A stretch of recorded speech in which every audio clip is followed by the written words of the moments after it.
Okay, my name is Sara and I'm here today with my friend Gray. So I know your main hobby is cars, working on them, driving them, racing them. I, for one, am not the most knowledgeable on mechanicals, and you know that already, don't you? So that's why I wanted to interview you on your interest in this hobby, and hopefully by the end of this interview I can better understand your fascination with cars. So let's start from the beginning. What sparked your interest? When I got my second car, actually, I heard from a couple people, oh, you should put an intake on your car.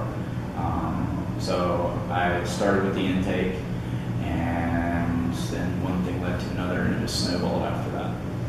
So you did car tuning? Yeah, you could call it tuning. And that's like basically modifying the performance of the car?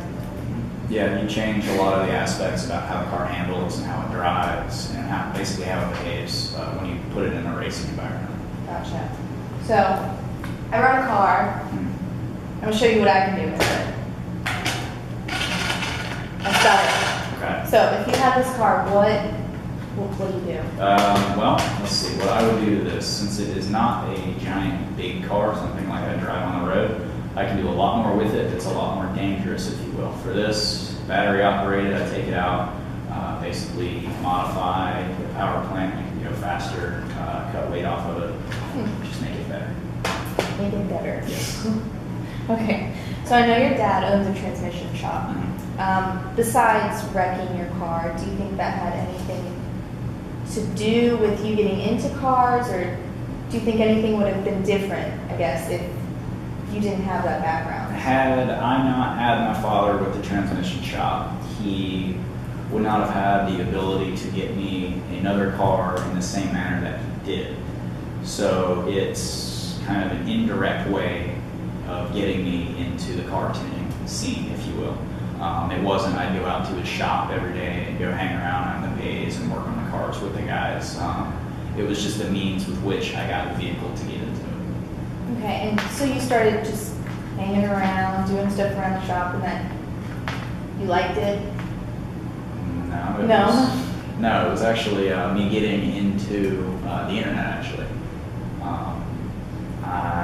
Like I said, my friends told me about the intake, so I Googled what my car was, intake, and it started with an intake, then I realized that I could do other things, and again, like I said, it just snowballed.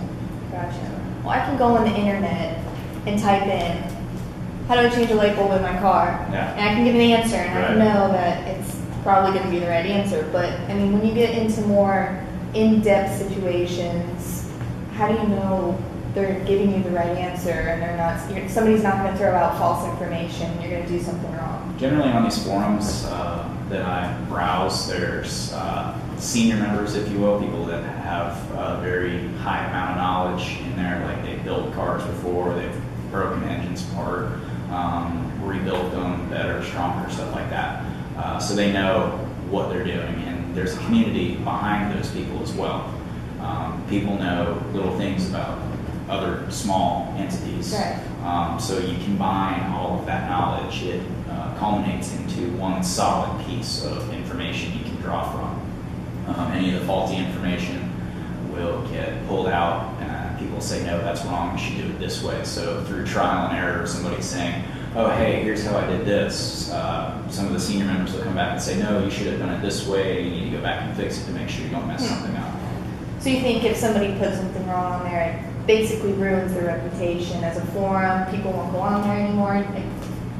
If the forum itself started posting like consecutively wrong information bits, and they were known for not giving people proper information on how to do things, yes. Yeah. Let's say you went on there and you said, oh, I changed my tires by just throwing the tires at the wheels and they magically came on.